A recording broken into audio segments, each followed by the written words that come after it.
नमस्कार प्रेक्षकांनो, कॉन्स्टेबल मंजू या मालिकेतील आजच्या भागात आपण आज बघितले की ठाकूर साहेब जे आहेत ते सत्याच्या वडिलांना खूप परेशान करीत होते. त्यांना ते विचारत होते की सत्या कुठं आहे, तुम्ही सांगा, तुम्ही मला खोटं बोलत आहे. आणि ते ठाकूर साहेब हे जयदीपला आणि त्याच्या वडिलांना खूप परेशान करत होते. त्यांना सतत विचारत होते की सत्या कुठं आहे ते सांगा मला.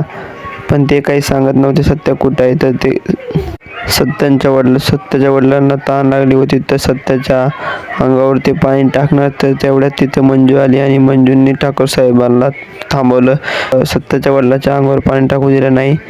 आणि मंजूने ठाकूर साहेबाला धमकी दिली की तुम्ही सत्याला ज्या गाडीत नेले त्या गाडीमध्ये नेताना मी तुमचा CCTV व्हिडिओ बघितला आहे. त्यामुळे